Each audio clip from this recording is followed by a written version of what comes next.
Hi, everyone. It's a great privilege to be at PALS.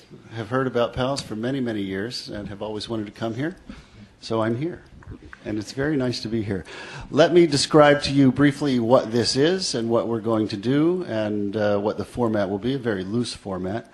And then I'll give you my little spiel, and then we'll move forward and upward from there. This is a co-production of Guardian America, which is the American-based website of the Guardian paper of London, and the New York Review of Books. I'm the editor of Guardian America, and I write a blog at guardian.co.uk, which I hope some of you will read and take a look at. As you may have figured out by now, I am not British. And the Guardian hired me about a year and a half ago, a little bit more, as the election was approaching.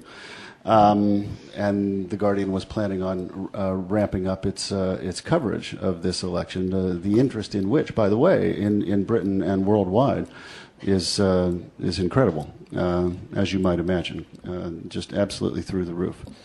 The Guardian's stories, the Guardian, like the New York Times, ranks its top 10 stories along the side. And the stories on the American election are even beating the soccer/football stories. So that's an indication of just how intense interest is. We'll each speak for about 8 minutes. I'll go first. I think Tom will go second, and Martin will finish up. And we will try to stick to the 8 minutes because we want to hear your questions. And everywhere we've gone, we've had nice crowds and we've had lots of questions. And so we hope that you'll have lots of questions. And as I did last night in Menlo Park, California, I want to encourage, if there's one McCain person in the house, ask us a belligerent question. It's fine.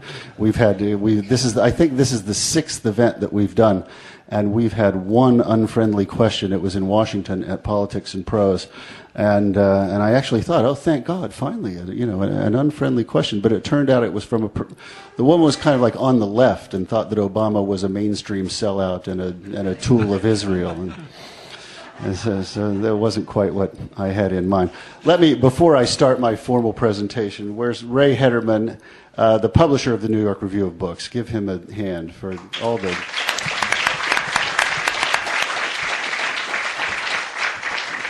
just for the continuing, excellence of that magazine that I'm really, deeply humbled to be associated with. Next to him is his daughter, Jenny, who did all the logistics for this tour, and you can imagine what that's like to do. So I personally want to give Jenny a hand, too. Okay, you're in front of me, so it's your responsibility to time me. Okay? Give me the high sign give me the high sign at 7, and I'll wrap up.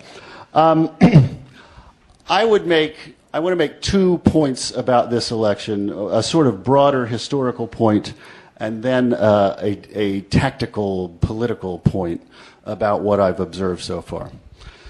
The broader political point is that we have, I think, and this is something I wrote as long ago as 2006, we have, I think, reached the end of the period of conservative dominance in American politics.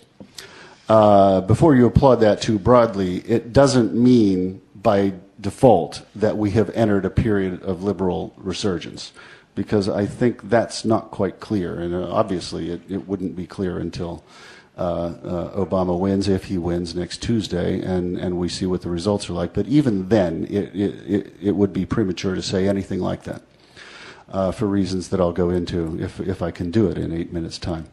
But I would put it like this. The modern conservative movement was, of course, born in the 1950s, around William Buckley, around the founding of the National Review magazine, around a group of people who, financiers and others, who got together and funded this new thing called the conservative movement to try and defeat the liberal hegemony that was extant at the time, even indeed under Eisenhower's presidency, because Eisenhower accepted the basic parameters of the New Deal. And there's a great quote does anyone know this quote from Eisenhower about how anyone who is against Social Security is crazy, and it's only just a few crazy Texas oilmen, and it's a completely discredited view? Well, what goes around comes around eventually. From that moment, it then took the conservative movement quite a lot of years, right, to get power. It didn't take them very long to wrest control of the Republican Party, and they nominated a conservative for the presidency in 1964. He lost quite badly, as we know. Nixon wasn't really one that conservatives quite called their own. And it took until Ronald Reagan for the conservative movement to capture the White House.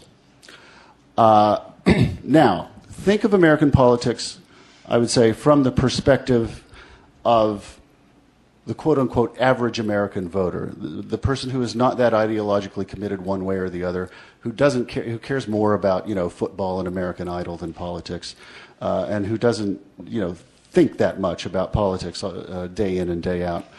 To that person, conservative governance did all right. Reagan restored pride in America, and the Soviet Union collapsed, and so on and so forth. So to that kind of American, and that's essentially the kind of American who decides elections, the people in the middle, who might go one way or might go the other, that person had never experienced conservative governance failing him or her in any kind of profound way. Reagan, things were pretty good. Bush Sr., not quite conservative in the same way Reagan was, but not that far away. And he had his ups and downs, but there were no catastrophes there. But in the last 3 years, those voters in the middle, those average American apolitical voters, have seen conservative governance fail them on a daily basis. It started with the fiasco in Iraq. It had to do with the economy, then sluggish, not yet catastrophic, but now catastrophic. And the defining moment, of course, I think, was Katrina and the horrible response to Katrina. And if you look, indeed, at George W. Bush's poll numbers and look back over time, you'll see that up through August of 2005, he was down. But not that far down. He was at 42, 44%. Then Katrina happens, end of August, early September 2005. He goes down to 30. And that's where he stayed until recently, when he's hit 20. We're going for single digits here before it's all over. So I would say that these last 3 years have been a period for conservatism sort of like the late 70s were for liberalism. Again, from the perspective of this average centrist voter for whom, in the late 1970s, a lot of problems came up in America. Inflation, some of the social problems that were rising back then, the energy crisis, America's weakness abroad, so on and so forth. And those voters concluded that liberalism no longer had the answers to the problems that confronted the country. And I would say that we are now in a situation in these last 3 years where those voters kind of feel that way about conservatism. And so that has created the opening for an Obama to come in. And the fact of his incredible difference from the usual kind of candidate in the obvious ways and the less obvious has actually helped him, I think, in a lot of ways. So that opening exists. Now, I don't say that, if he wins, as it appears that he may, I don't say that we're on the verge of some great liberal renaissance. I think that it will take a lot of time to sort that out. I don't think that most average Americans feel that they're ready now to embrace the democratic liberal agenda whole hog. I think it'll take some time. I think Obama and the Democrats will have to be responsible in governance and competent and get us out of this recession and restore America's reputation in the world and do all the things that I hope that Obama will do, and show that the Democrats can be trusted with power over all the branches of government. So I think we're at a potential period of great change. We're not yet at the period of change, even if he does win. It'll take 2 or 3 years for all this to be sorted out. But the good news, from my perspective, the era of conservative dominance is over. It's been a long time coming, but here it is. So that, I think, is the main historical context in which I see this election. Now I'll move on at the 6-minute juncture. Am I right? 6? Come on, 6. To my quicker tactical observation about this election. And it's simply this. That Obama's run a lot better campaign than John McCain has.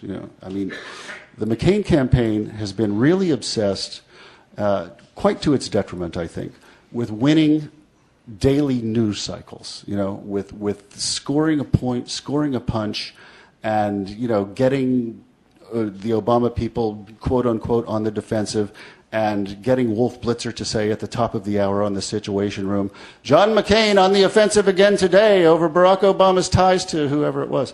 And they're still doing that. They're doing it today with Rashid Khalidi. They've done it over and over and over again.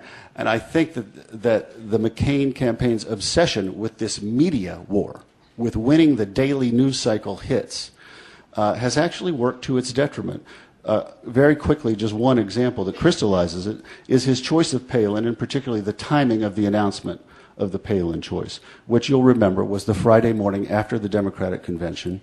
And that was done for a very specific reason, right? It was done to steal Obama's thunder coming out of the previous night and the 85,000 people, and to make sure that the cable shows that day did not talk about Barack Obama's speech and what a triumph it was, that they talked about Sarah Palin. There have been, I think some of you may agree, certain long-term consequences to the Palin choice. But short-term, it was good for him. 60 more seconds. And thank you. But short-term, it did kind of work for McCain.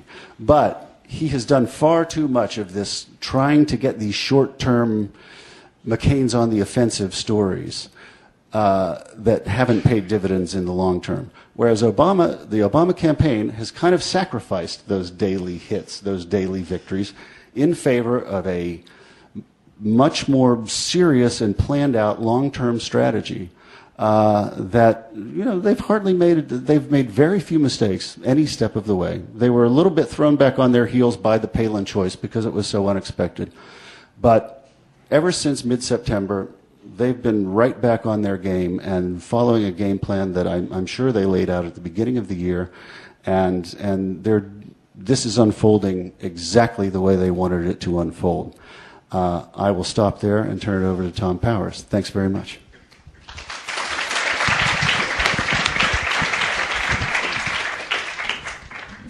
Thank you, Michael. Thank you all for showing up. It's nice to be here. I've been to Powell's a number of times in the past and rarely left without a book or two, but I'm hoping to make it tonight empty-handed. I tend to write about and to think about the things that I worry about, and the things that I've been worrying about in the last couple of months have been not much mentioned during this campaign. They were mentioned a little bit in the primaries, but since the nominations of both candidates, very rarely have we heard the words, and certainly no serious discussion about Iraq, Iran, and in Afghanistan. And I feel that this is something that is going to be in our future, and we're going to have to pay a lot of attention to again, although it's very difficult to argue about in front of a national audience, and I think that's why it has been largely neglected. It's hard to grasp the magnitude of the arena in which the United States is trying to establish an unprecedented level of political control in the greater Middle East. If you look at the map, you begin to get a sense of it. Afghanistan stretches from China in the east, and Iraq stretches to Lebanon in the west, and between them, of course, is Iran, which has had a long, unhappy, conflicted relationship with the United States ever since the Second World War, and continues to be that kind of a relationship right now. And we have threatened them many, many times with war now for continuing a nuclear program that alarms us and troubles us, and we want them to quit. We have a war in Iraq which has reached a kind of a stasis point without ever being resolved or being close to satisfactorily concluded. And we have the beginnings of a runaway war in Afghanistan that we haven't really grasped yet. If you want to get a sense of how difficult a war in Afghanistan can be, you should spend a little time reading about the Russian experience there during the 1980s. They had an army in Afghanistan of over 100,000 soldiers at times. They spent 9 years trying to suppress and quell an insurgency that opposed the man they had put into power, the party and group that they had put into power. And they did not fight in a casual or laid back or unserious manner. They really went at it hammer and tongs as violently as they could. They killed 1 million Afghans. They drove 5 million Afghans out of the country. 1 in 5 Afghans was either dead or in exile by the time the Russians left. They lost an immense amount of military equipment, which cost money, and they had 20,000 dead at least, and perhaps a lot more. They were never forthcoming about the numbers of their dead, and no one knows for sure how many there were. They had large numbers of wounded, just as we do. And as they went home, they disaffected the Russian population. And some scholars believe that the fall of the Soviet Union was basically the result of their failure in Afghanistan. It is immensely expensive, very time-consuming, politically divisive at home, and completely unproductive to fight that kind of a war. And at the moment, we are embarked on a course of dealing with the challenges we face there in a military way. And it would not be very difficult for the 40,000 American troops that are there now to soon be 60, and after that 80. You can be sure that it will never really work well. Nothing will go in our way. But we'll always have another bright idea that will allow us to continue the struggle if that's what we want to do.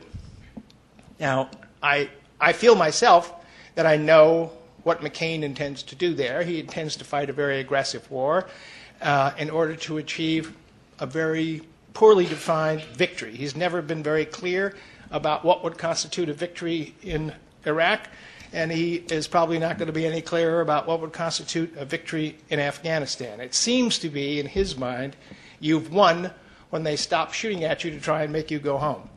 And I'm not sure that that's something that we can ever really attain there.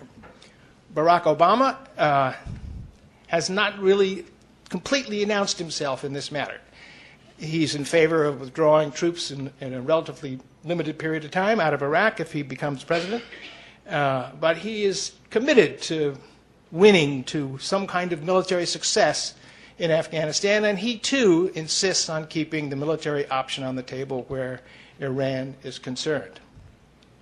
But what he will actually do, I don't know. It seems clear to me that he was kind of trapped into taking this harsh stance on Afghanistan, and that and it may not actually represent what he really feels. We'll see. But we don't have very long to see.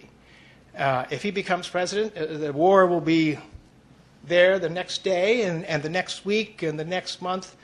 And I have a strong feeling that whatever the situation is 6 months down the road will be the new President Obama's. He will own the war, the struggle, the range and arena of conflict as it is at that time.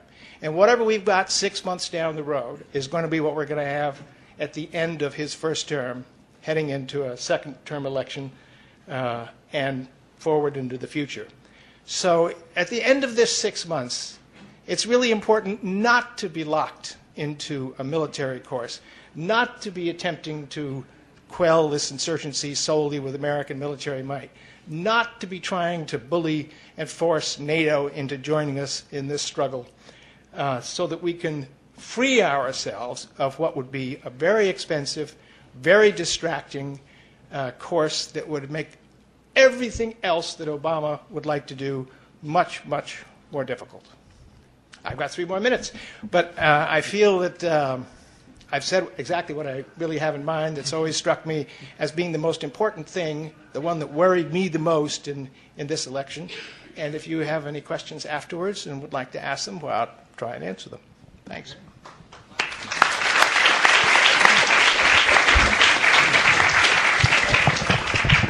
You're a lucky day.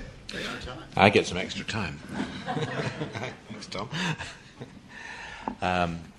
I'm Martin Kettle from The Guardian. It's a delight to be in Portland, which is a city it's my second visit. My first was 37 years ago as a student. And I have 2 very enduring memories of my visit in 1971. One was that, almost unbelievably, you might think, I was introduced to somebody who'd met Lenin. That's Vladimir Lenin, not John Lennon. And the second is that I went to a really great Three Dog Night concert. And I don't know if there's anybody here who met Lenin, but maybe there's somebody who also went to that 1971 concert. It was really, really good. So it's been a long time to get back here, but it's a real pleasure. Mike has talked about the ideological wars and the ideological ebbs and flows in this election. I want to say something about 2 things, really. One is to pick up the point that he made, that this election is not, if I can say this without being attacked as a dreadful European liberal, this is our election too. It is the world's election. This is an election which is being watched, covered, engaged with, and worried about around the world to an unprecedented level in my experience. It may have been like that in 1960, but I'm too young to really remember that election, though I do remember the sense of hope that it was involved when John F. Kennedy was elected. And there is certainly an echo, more than an echo of that, I think, in this election too. But I don't know what the result's going to be on Tuesday. You know better than I do. But I do know that if we in the rest of the world had the vote, it would have been over long ago. It would be a landslide. I don't think there are many countries which have been surveyed on this question which would produce anything other than an Obama landslide. Now, whether that's helpful or unhelpful, I don't know. But I think there's some important things to say from an international perspective about the dynamics of this election, just the practicalities, the way the politics are working out in this election, and what's at stake. And I want to just briefly draw some quick comparisons. If you look at John McCain's campaign, John McCain is faced with a challenge which is actually a very familiar challenge for somebody from the incumbent party. How do you run as a candidate of change from within an incumbent party, especially when that party has a deep sense of its own entitlement and the continuity of its project, as the Republican Party on the whole still has, in spite of the decline of American political conservatism that Mike has talked about. This is a problem which most strikingly it comes up in a number of countries, but most recently and interestingly, I think in the case of France, where you also have a right of centre party which tends to win elections and which feels a great sense of entitlement and continuity. And the challenge that faced Nicolas Sarkozy a year or so ago in the French presidential election of being from within the party of incumbency when times were getting difficult economically, and running against that party whilst being of that party was a challenge which he carried out, I think, from a technical point of view, regardless of what you think of him politically, ideologically. He carried it out very brilliantly, and it forms a conspicuous contrast with the way in which John McCain has run his campaign, though, of course, Tuesday may make those words seem very stupid. But what Sarkozy did and what McCain didn't do was to capture the party, make it clear to the party that it had to change and that it had to run in a different way to the way that it had run under Jacques Chirac and some of his predecessors. And he did that with great deftness and daring. And it seems to me that one of the fundamental problems that McCain has faced this year has been his basic inability to win control of his own party.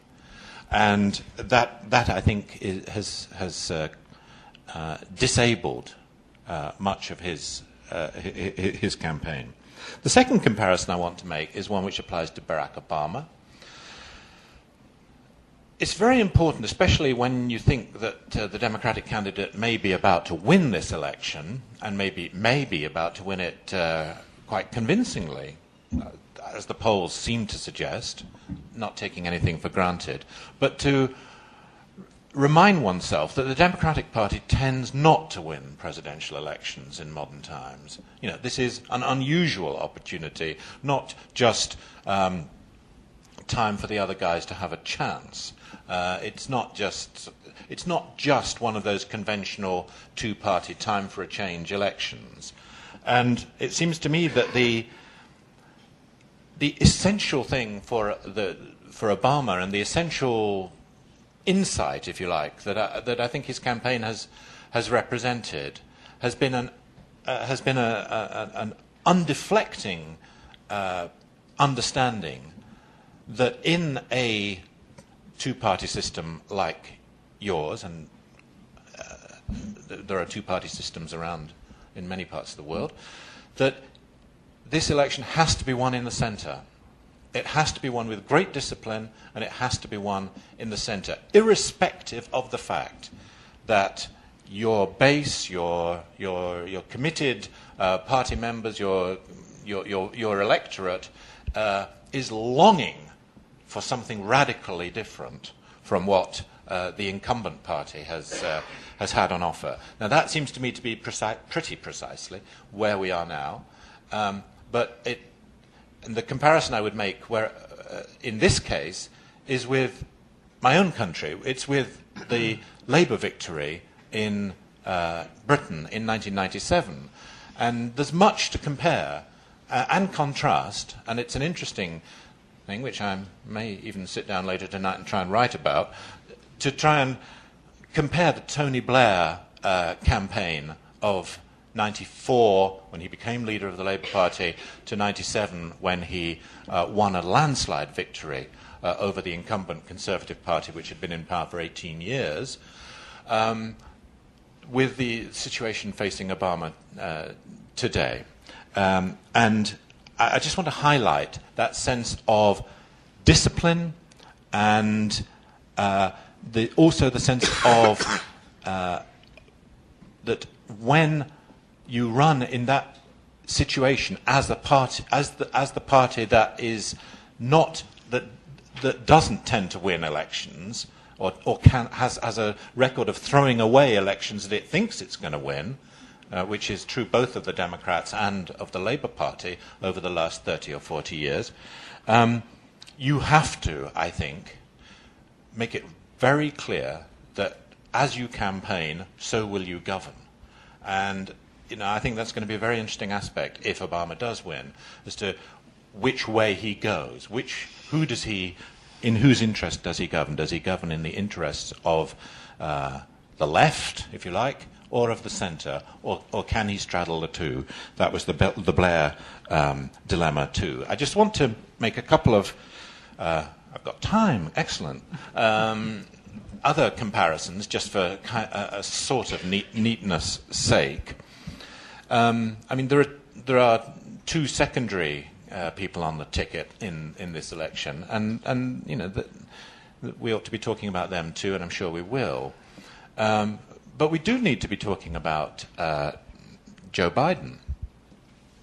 He's not had anything like the coverage that the other three principals in this election have had. But it seems to me that everything that I said about the need for discipline, focus, and believability, if you like, in the Democratic campaign, the Obama campaign, has, I think, been reinforced by the choice of Biden. And I just think, maybe other people will disagree on this. I actually think that if he had done what a lot of people wanted him to do and put Hillary Clinton on the ticket, I think this would have been a very, very different election. And I don't think we would be in the position today where we think that the result, if we think that we know what the result is likely to be on Tuesday. I think just as, obviously in a different way, but just as Sarah Palin has become part of the issue on the Republican side, so I think Senator Clinton unquestionably would have been, and that would not have been a happy experience for the Democratic Party, fairly or unfairly. Basically unfairly, in my opinion, but nevertheless, one has to be realistic about these things. Now, so I think, there's an interesting comparison there. The other point I want to make is simply about Sarah Palin. And and the question is, where does Sarah Palin go from here, assuming that the result on Tuesday is the result that we think it's going to be? Does she... because Wednesday will be the first day of the rest of her political career. And the question really is, was that all there is? Or is she going to go on to become something altogether more formidable and be a presidential nominee, or a viable presidential nominee, in 4 or 8 years' time? And 12 years' time, she's young. And if she is to do that, all I would say is that there is a comparison, and it's not a flattering one politically, but it's a very flattering one from the point of view of the ability to transform yourself from one kind of candidate into another, in the career of Margaret Thatcher. Because Margaret Thatcher was mocked, satirized, condescended to, and was thought at one point in her career, long before she became leader of the Conservative Party in Britain, to be electoral poison. But actually, she was smart enough to sit down with a bunch of other people, men and women, and work out how to get from where she was to where she got to. Now, whether Palin is smart enough to do that, I don't know, to put it politely. But I think that, it is an open question, and it's an interesting question, because, as ever, the question, that faces any party that's lost an election is, how do you get back? And as of Wednesday, that may be precisely the question that Sarah Palin and the rest of the Republicans will have to face. Thank you.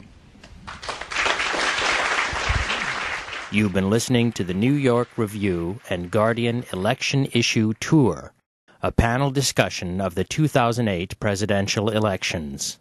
The panel includes Guardian America editor Michael Tomasky, Guardian writer Martin Kettle, and Pulitzer Prize-winning author and journalist Thomas Powers. In a moment, we'll return to the question and answer session from the presentation. You can access both the New York Review of Books and The Guardian online.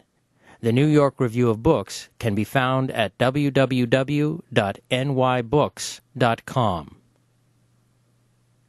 The Guardian website is www.guardian.co.uk. And now we return to the question and answer session from the program. The first question for the panel was about how Europeans view Senators Obama and Clinton. Prior to Senator Obama's winning of the nomination to run as the Democratic candidate, what was the European view of Clinton and Obama as different choices? Well, it's difficult to generalize. So I hesitate to say the European view. I claim to speak for the rest of the world here, but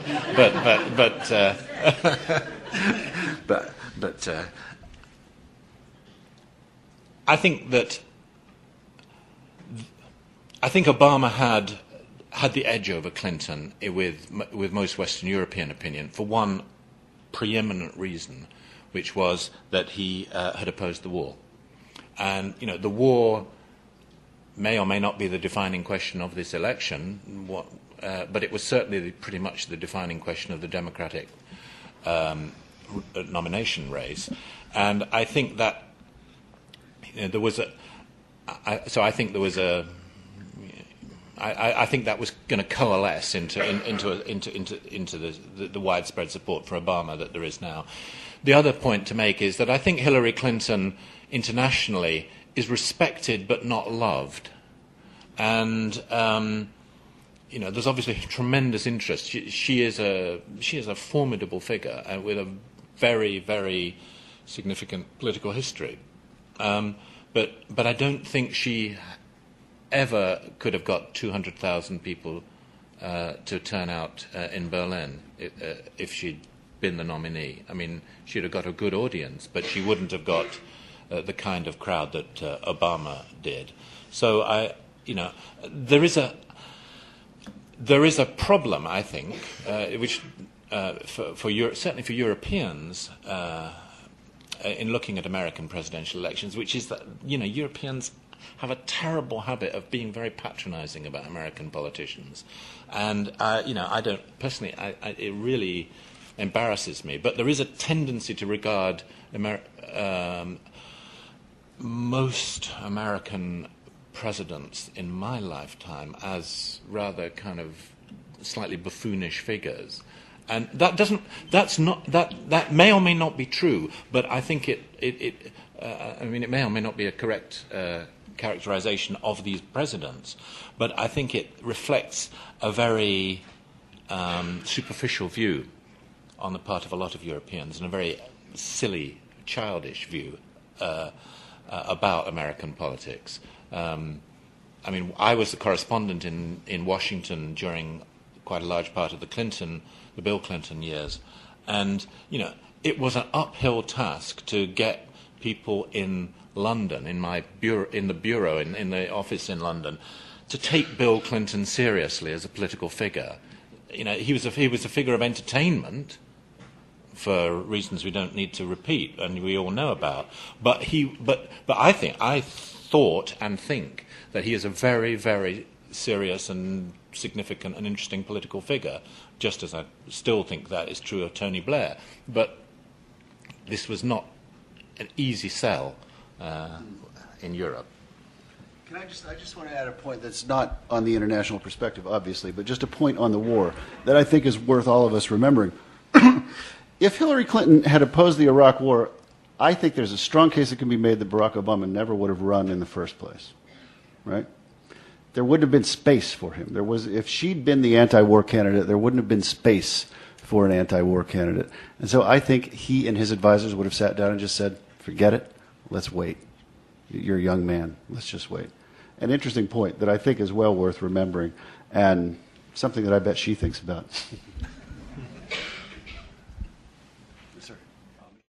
The next question was for Thomas Powers. What are your views on the advisors for military and foreign policy in the Obama camp? He's got a bunch of people advising him, and there's a wide range of beliefs there. The Democratic Party has no shortage of experts who think they know how to fight wars successfully in far corners of the world. And this destroyed the Democratic Party during the 60s and the 70s in Vietnam. I'm sure there are plenty of people who are telling Barack Obama that he cannot afford to lose that war or to be seen losing that war, or to allow Iran to develop nuclear weapons, or to achieve the capability of manufacturing fissionable material for a bomb. There could be plenty of people telling him that his career and his chance at a second term absolutely requires taking a hard line on these things. I'm hoping, but so far have not seen, that there will be some people warning him about the difficulty of the things that he's actually trying to do. Now, General Petraeus, who's the Chief of Central Command at the moment, and in effect has practical control over both wars and over the entire theater of operations, seems to have been buoyed by his success in Iraq. But he also stresses that it's a very fragile state that he's managed to achieve there, is sort of a fragile, not reconciliation, but stasis, a quiet moment between the two sides that looks like a scaled-down war, looks like it might end in peace, but really isn't. It's almost like an intermission in the middle of a civil war or a struggle for control of the country that has not yet been completed. So Obama is kind of up for grabs. And it's going to be very difficult for him unless he's thought about this hard and has got somebody smart close to him whispering in his ear and saying, don't, to avoid getting himself very deeply enmeshed. It doesn't take long. And once you're there, you're really stuck. And it never works. It never looks smart. It never looks successful. It just gets worse and worse. We watched it in Vietnam. The whole country was completely obsessed for 6 or 8 or 10 years over what to do about that war, and that could happen to us again at a time when we have a lot of other things to think about. The next question from the audience asked about the description by the panel of the different political leanings within the Democratic Party, the centrists, the left, and the right. In terms of figuring out what the party's politics are, one would also want to look at who is supporting Obama's campaign financially. Who are his big contributors? Because of the financial meltdown in recent months, one comparison that has been made is how much Wall Street money is going into McCain's campaign as compared with how much is going into Obama's. And it appears that Obama wins in that comparison. There is a lot of Wall Street money backing the Obama campaign.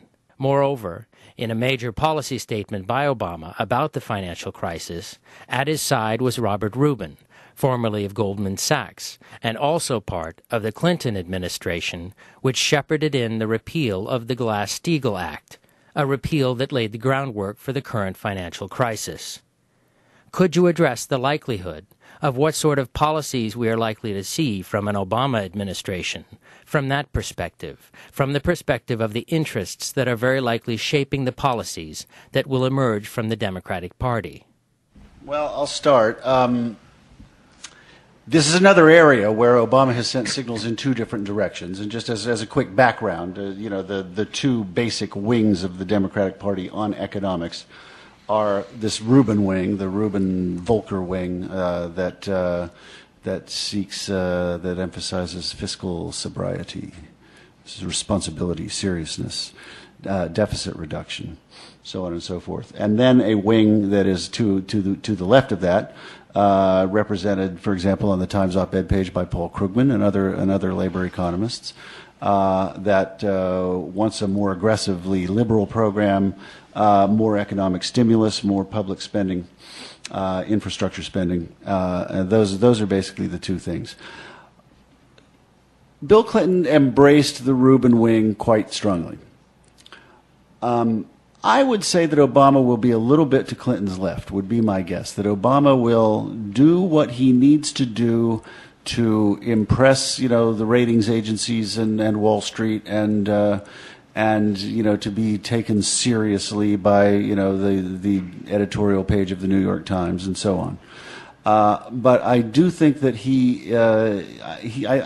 my sense is that he'll be more of an amalgam, and that he is pretty serious about a pretty far-reaching and quite large economic stimulus package that includes public investment in infrastructure and in green economy kind of things, which if you watch the debates, you heard him talk pretty passionately about. More passionately about that, I felt, than he did about health care.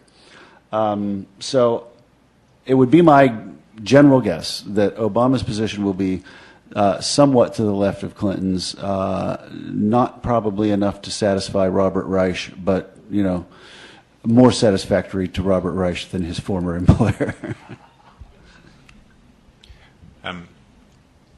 I think that I broadly take the same view as Mike. I mean, it's the generation of centre-left politicians that Bill Clinton and Tony Blair led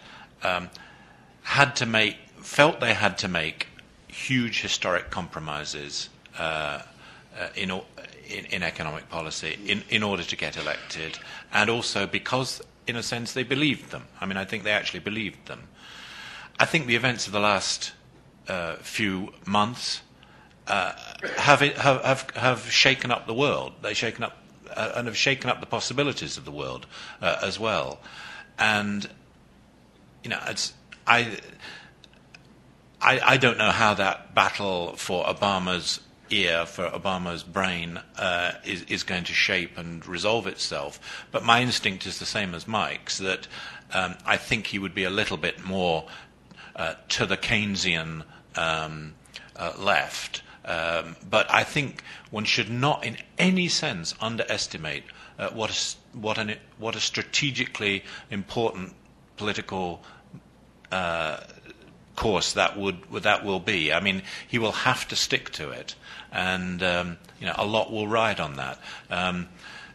You know, this isn't 1932, 33, and you know, there's a bit of a kind of you can sense a bit of a sort of, especially reading Paul Krugman, I think, you know, a sense that, you know, basically there's a playbook there to follow, and that's really all he needs to do. But I think there's a lot more at stake politically, and getting this wrong, it would would obviously raise a whole lot of the usual questions about whether the Democrats can command the center ground in times of trouble. Obama will own the economic recession from January. It won't be George Bush's recession anymore, even if Obama tries to say that it is. I agree with my two colleagues, and would just add here that I think Obama's going to be like a fireman trying to put out a fire. The conflagration has not reached its full proportions yet. It's not clear exactly how much further this economic crisis is going to go. There are numerous other shoes to drop, other possibilities of collapses in credit markets and in various areas of the economy. So his first job is going to be not to establish his place in the political spectrum, but to actually contain a runaway catastrophe. And it's my feeling that that has not yet been contained, and that people are not quite sure still how to do it and how much money it will cost and where to put the money. So I think he's going to be dealing with an emergency for quite a long time in that department. Ma'am? The next question from the audience asks the panel to speculate on who might be selected for an Obama cabinet. Yeah, it's an interesting question. There's a fair amount of I think that he really believes in post-partisan consensus and will go for that to the degree that he possibly can. I would think that there's a lot of talk that he might keep Robert Gates for a little while. I'm sure you may have read about that. And at least, until the situation or the political situation in Iraq stabilizes and a withdrawal plan can be drawn up, it wouldn't surprise me to see a Republican be his Secretary of State, either Chuck Hagel or Richard Lugar. I would put my dime on Hagel. who has all but endorsed him and whose wife endorsed him. Some of you may have noticed. That's what they do when they're not quite ready to make the plunge themselves. I actually think Hegel would be a good choice. I think Hegel he's conservative on domestic issues, but on foreign policy, he's not all that different. And of course, traveled with Obama to Iraq. Treasury will be another important one, and obviously relating to the cameraman gentleman's question, what direction he goes with Treasury. I don't really have any guesses there. I don't know. That's all I've really thought about. The only thing I would add is that the impression you gain from the Obama campaign is that Obama is not interested in people who make themselves into the story. Yeah. And he doesn't want divas, if one can use the word in this context. And John Edwards is out. Exclusive. The next question from the audience was about the economic crisis. Isn't this very much going to require an international effort? The United States is not in a position to dictate a solution. The markets are very much globalized. What is the view from overseas on what has to happen to address this international financial crisis? Well, I think you're right,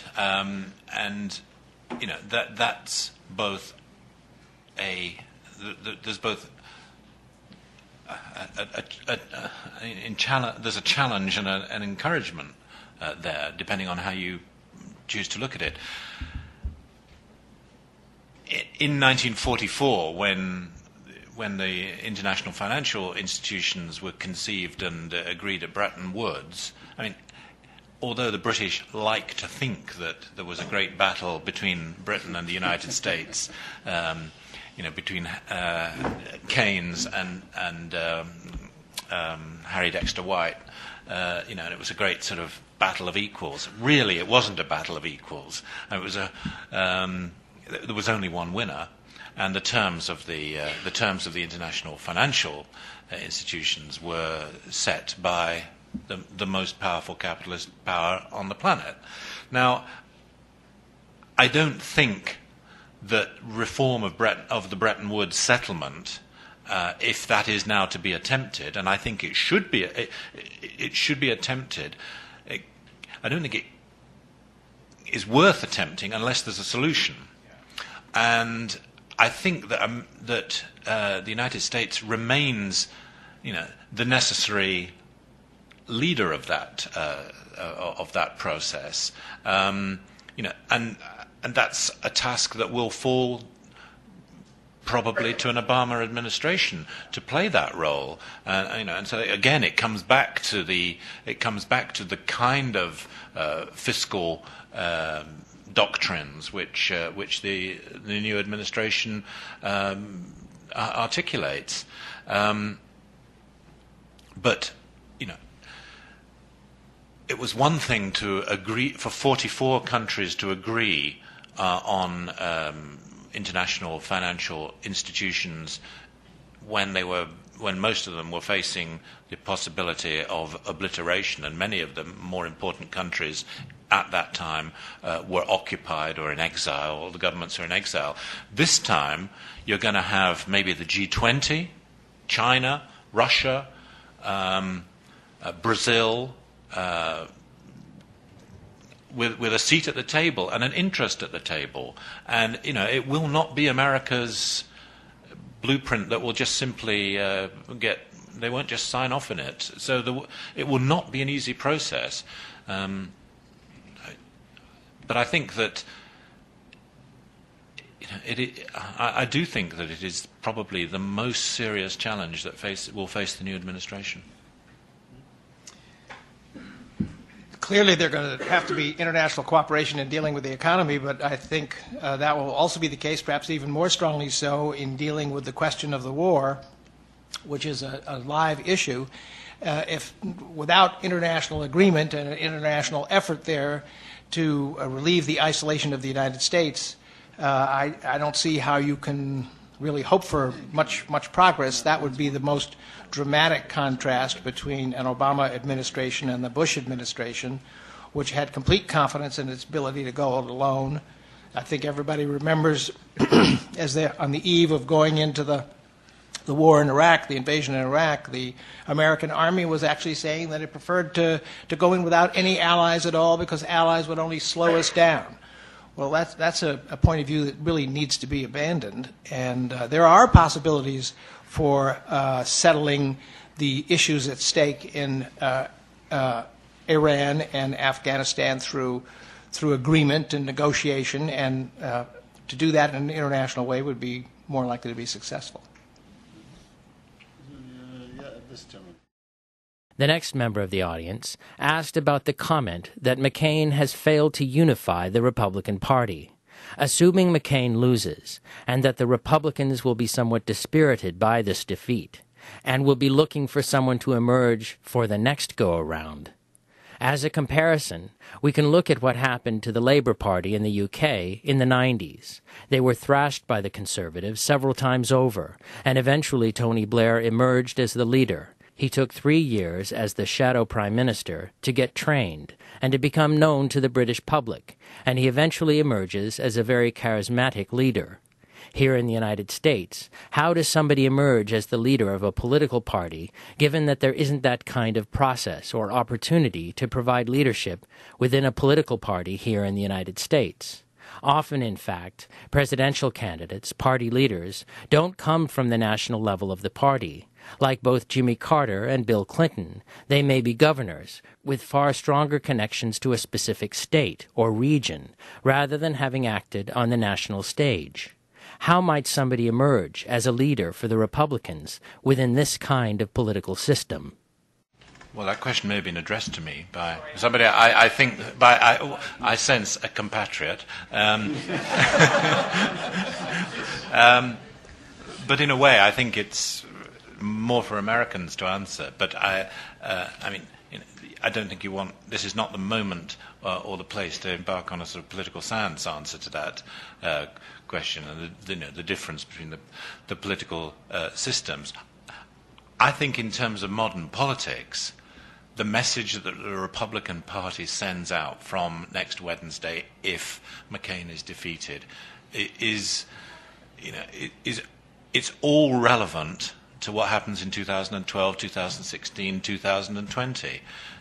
If the post-mortem, and I know we're kind of making too much maybe assumptions here, but if the post-mortem is that they would have won if only they'd had a real, rock-ribbed Republican candidate and not this kind of individualist, eccentric figure, McCain. Then the consequences will be of one kind. But if the conclusion is, this is a really serious political electoral challenge for the Republican Party, and its future over the next generation as a competitive party at presidential level is at stake. Well, then I think there would begin, presumably, to be something that is more analogous to what happened in the Tory party after Labour won in 1997. Without going too much into British political history, it took quite a long time for the Conservative Party to work out what kind of stance to adopt once it had been ousted from power, and what sort of stance that was electorally effective. So I think that the Republicans' future is mainly in their own hands, but of course it's also in Obama's hands. I mean, if Obama is seen to have failed, then of course that changes the dynamic too.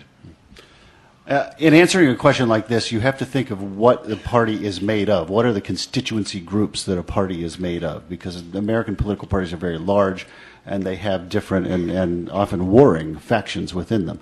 So the Republican Party has three main factions. It's the economic conservatives. Tax cuts, less regulation, less regulation. They have the neocons, the foreign policy conservatives. and they have the social conservatives, the Christian conservatives. Now, the marriage among those three has never been easy, and it has taken very skillful politicians to keep those three wings united and happy and feeling like they were getting something. You know, Reagan did it quite successfully. George W. Bush did it successfully for a little while, but not obviously for the duration of his term. So the bottom line question is, what kind of person can come along and please all of those groups? Boy, I don't know, but it's going to be really an interesting fight to watch. You know, which of those groups gains supremacy over the course of the next 4 years? And you know, the Christian conservatives obviously supply a lot of the shock troops, and they supply a lot of the numbers. And if you go out into Middle America, the state Republican parties in many of these states are basically people who got into politics to see Roe v. Wade overturned. And so, you know, if they take a sort of course suggested today, not today, but, you know, now, by David Brooks, who says that Sarah Palin is a cancer on the Republican Party, then they're throwing a lot of their, hardest core supporters overboard. So it's something that I don't have an answer for, but just watch and think of it in terms of those three constituencies and what politician caters to each. And I'm glad it's not my problem. The question was, will the Republicans ever stop this approach that they have to politics, which is a very ad hominem, to attack the person, to be free with the truth, and to stoop to more or less any stratagem that might win. And I was just going to say that I believe the Republicans have a very long history of being accused of doing that. And I've certainly witnessed it a lot in the course of my lifetime.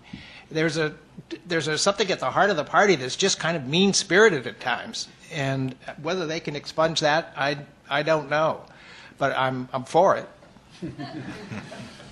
There's again a historical question here, I think, which some friends and I have been debating. You know, if Obama wins, is it in some sense the end of that kind of politics, at least for a little while, because he will have come through a pretty tough baptism in which these attacks were certainly leveled, but ultimately didn't stick, and he managed to win. I think the reason they don't seem to be sticking relates to what I said in my original talk, that the voters in the middle aren't any longer in any way in allegiance with the conservative movement, and have kind of gotten a divorce from the conservative movement. But is this dynamic of politics that kind of started or was perfected by Richard Nixon, are we at the end of that period? Are we finally moving out of Nixon land? To take the title of Rick Perlstein's recent book. I think it would be premature to say so, but if Obama won, it would be a pretty big step. I don't agree with that. I think that, Disagreement. Let's face it. I mean, negative campaigning works. That's why parties do it. It's tried and tested. It will happen. It's part of human nature. You know, it's part of what politics.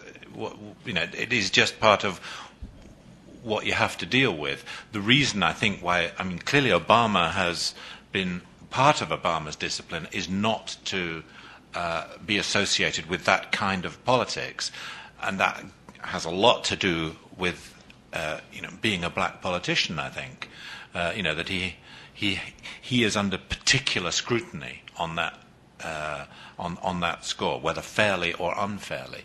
But I don't think I think it would be naive to say that he represents some kind of turn in human political development into a sort of herbivorous future. I think the political carnivores will never go away.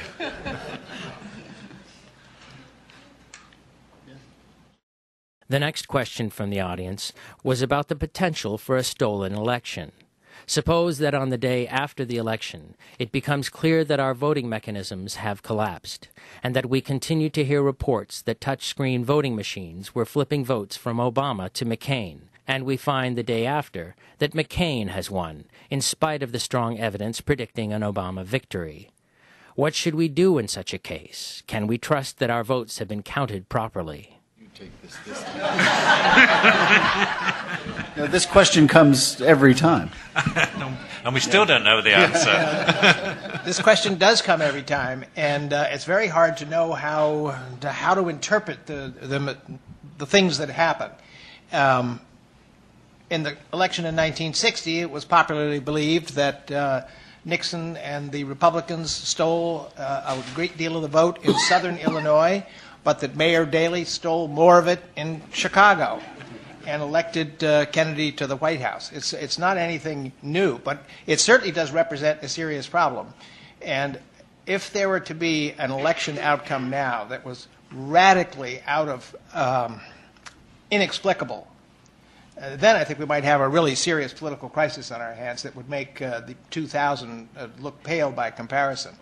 If it ought to be explained, if McCain comes up winners on after the election, then we ought to be able to see by talking to people why it actually turned out that way, and we ought to be able to believe that the vote actually went that way in the places that were significant and counted. But if it didn't, if it's invisible, if you can't see how that could possibly have happened, and it looks like a purely mechanical event, then we've really got a problem.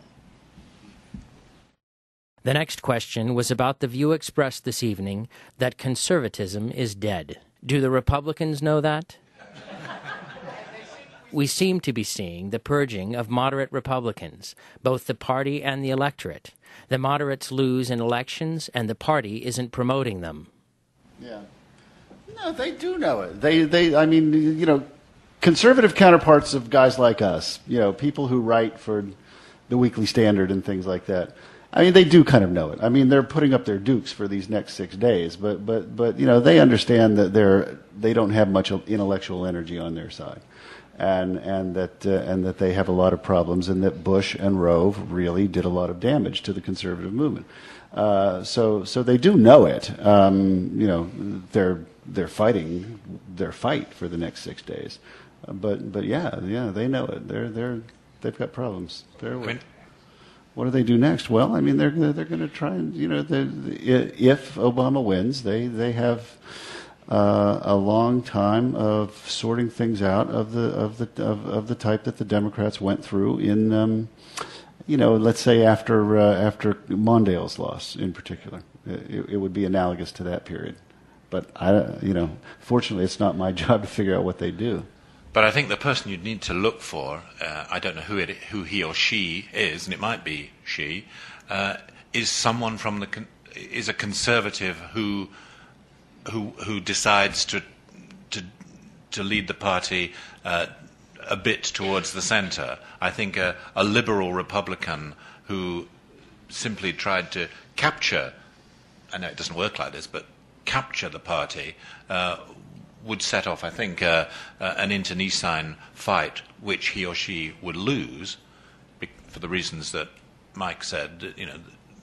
The conservative part of the party is far stronger, and therefore, what you have to look for is the pragmatic conservative. George W. Bush, Mark II.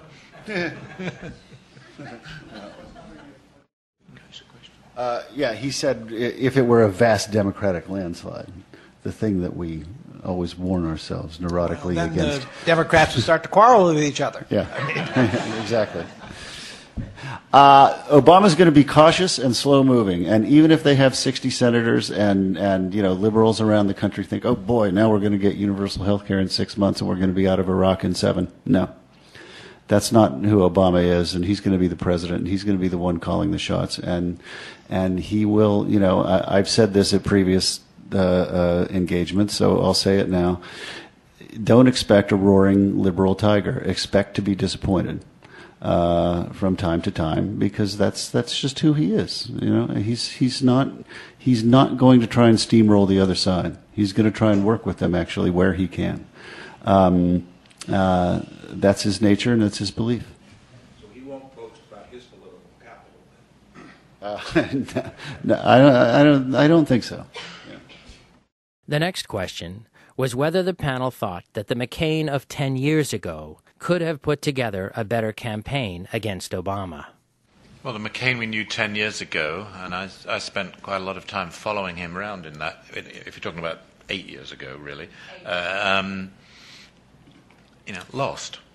I mean, that was his problem. I mean, he probably would have put together, I think he would have been quite an effective campaigner in 2000 if he had won the nomination, but he didn't.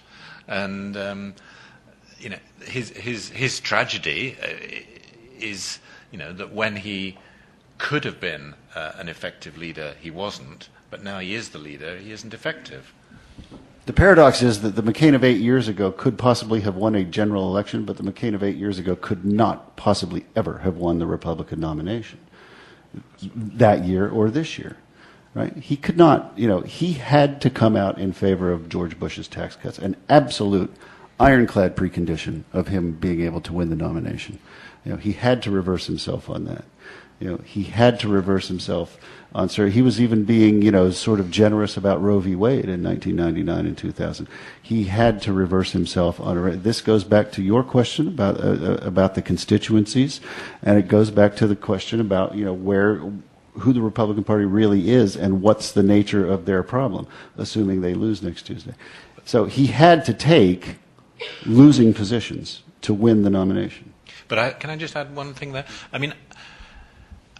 I think, assuming that McCain loses, and therefore, we're reflecting on why he lost. It seems to me that what McCain sells is imperial virtue.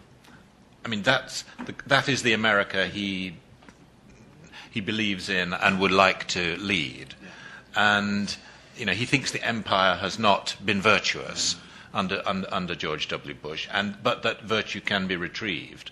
Now, in 2000, that was a sellable position because of Clinton. It was an unvirtuous empire, and McCain represented a virtuous one. But in 2008, it's about the economy, and it seems to me that the basic reason why Obama probably will win is simply because people want, he speaks to more people about the economy in a way that they find hopeful for their circumstances than McCain does. It seemed to me in the first debate that McCain, when he was asked, you remember in the first debate, which was going to be about international affairs, and they had 30 minutes at the beginning about the financial crisis. Again, McCain just talked about the failures of the lack of virtue in Washington. It was his big riff about special interests and all of that. Whereas Obama talked about jobs and houses and savings and pensions and financial security and retirement, and it seemed to me that he actually won the election in that half hour. I may be wrong, but two more questions, you and then a lucky closer. The next member of the audience observed that we seem to be assuming that McCain will lose.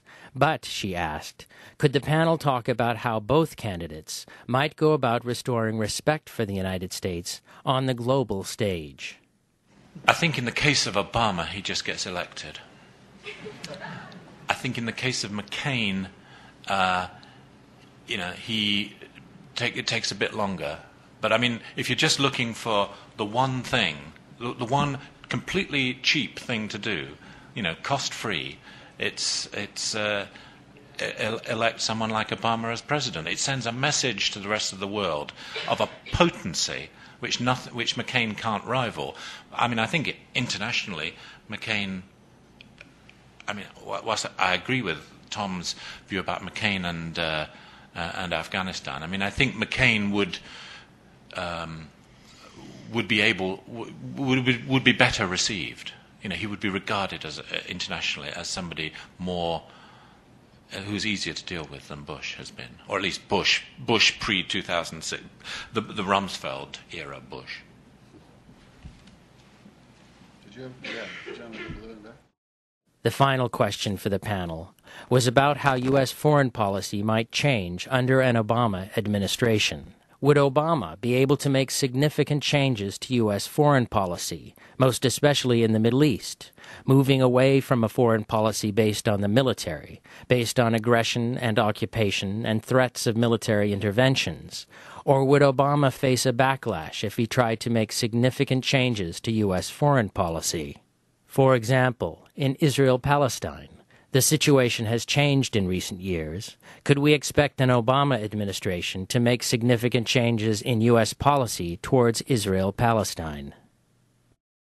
I think the answer to that has already been suggested by Michael, that he's not going to move radically on the major issues of the day. He's not going to be precipitous. He's certainly not going to suddenly reverse American policy with regard to Israel.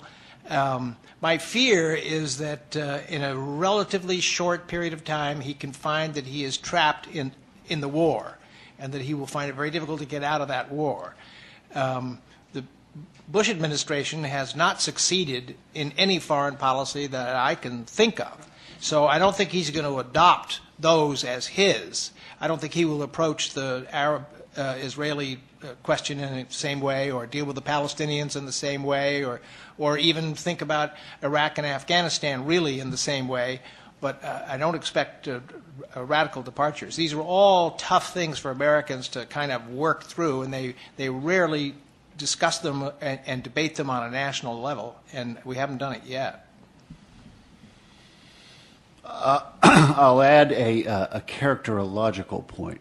I think he has gone through his entire life succeeding in everything and bringing people of very disparate views together, and getting them to sort of shake hands. And, he did it at Harvard Law Review, where I've interviewed a couple of the conservatives who were there, and they liked him and had a lot of regard for him. And he's done it in other venues. He's done it in the state Senate, and he's done it, I suppose, to some extent, in the United States Senate. He's always been able, by dint of his personality, to get people who disagreed to agree. Now, the Middle East isn't the Harvard Law Review. But I do think that he will expend more. He'll be willing to expend more personal capital on that question than presidents usually have, because he will believe that he can do it, and we'll see. I think he would be a president that more foreign leaders would like to be photographed with.